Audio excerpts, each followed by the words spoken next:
Thanks for joining me for the instructional video to week 19.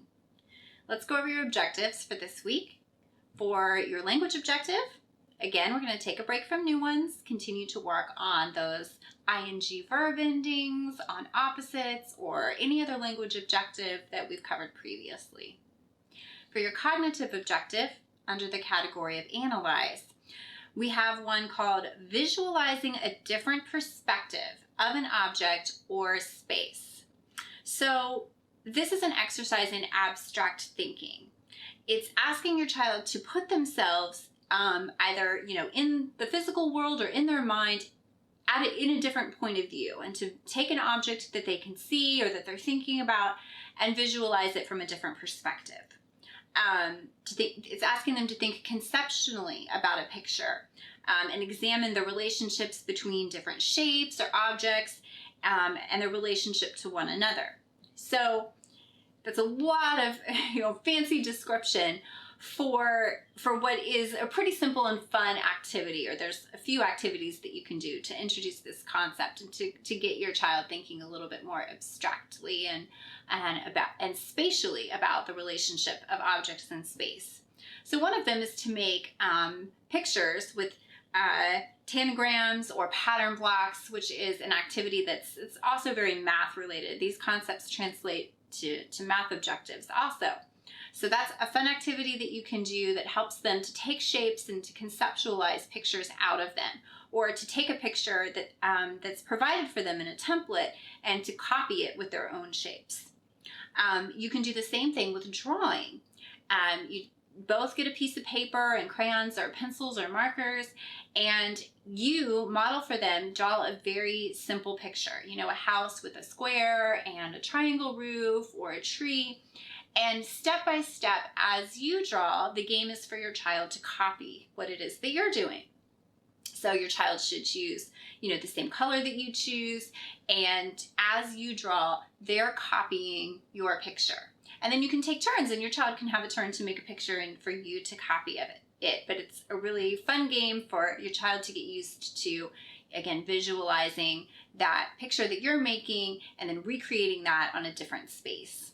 Another activity is to use, like for instance, Legos, building blocks, or even maybe dollhouse furniture, and to spatially recreate sort of a model of maybe a room in your home. So you could even take the lid to a shoebox or some other sort of square or rectangle shape, and then have them place the dollhouse furniture or the Legos in that room to match the layout of a room in your home, maybe their bedroom or another room that they're really familiar with.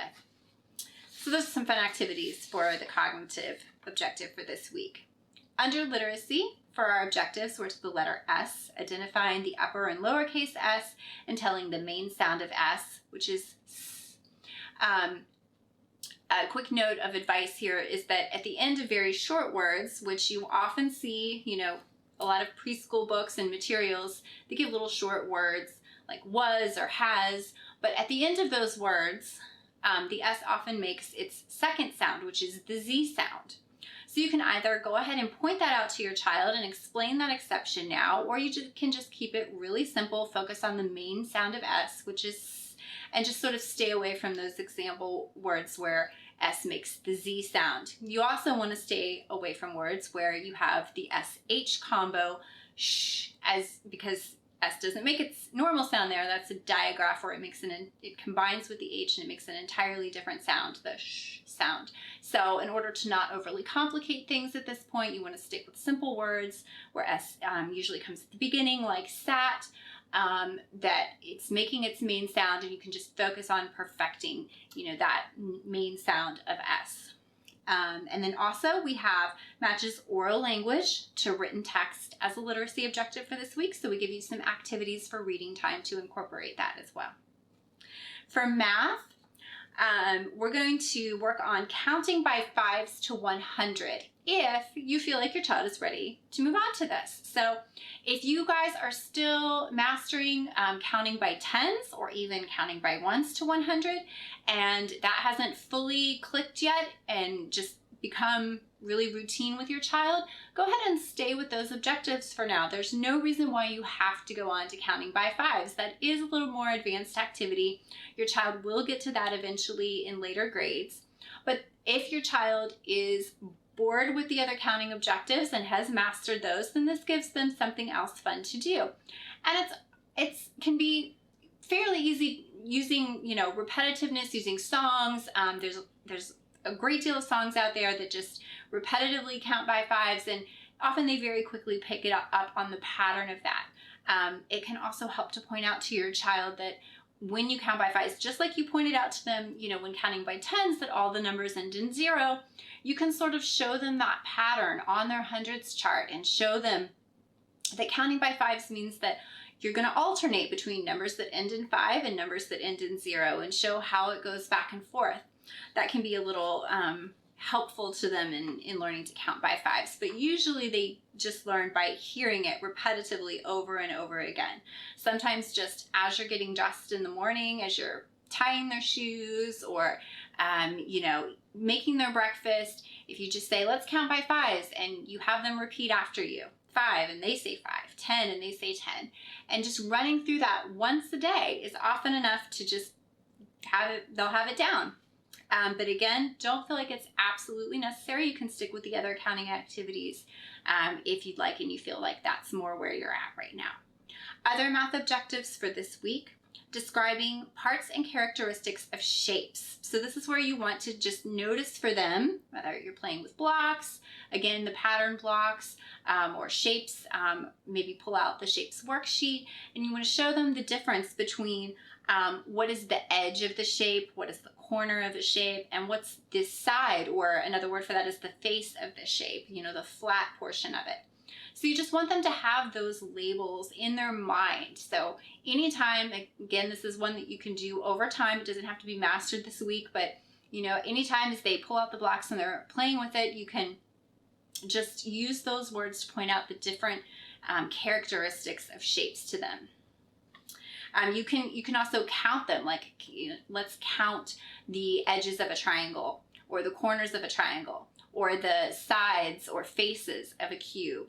And that's a good way to work in the vocabulary as well. Another math objective, we're going from days of the week to months of the year. And so once again, this is another one that's usually just learned by repetition, going through, whether you say it in a song or you just repeat it once a day, going through the different months of the year in order.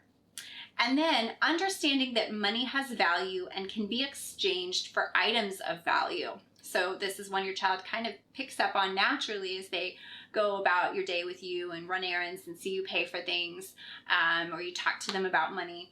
But it's also a good opportunity to play grocery store or something like that, where you can talk to them more about that concept. For fine motor skills, we have 1 pincer grasp activity, 1 in-hand manipulation activity, 1 hand-eye coordination activity, and 1 precision activity. And then under social emotional learning, under the category of relationship skills, we have with modeling and support, negotiates with others to meet own needs and goals. This is basically learning how to compromise. And then under the category of responsible decision making, we have demonstrates willingness to take some risks, which we want our children to take age appropriate, relatively safe risks. This is often just displayed in trying something new, whether it's a new food or a new activity.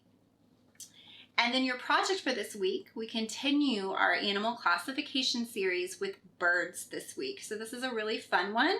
And then you get to compare and contrast birds and their characteristics with the reptiles and the mammals that we've learned about previously.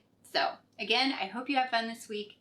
Thanks for joining me, and I'll see you back next week for week 20.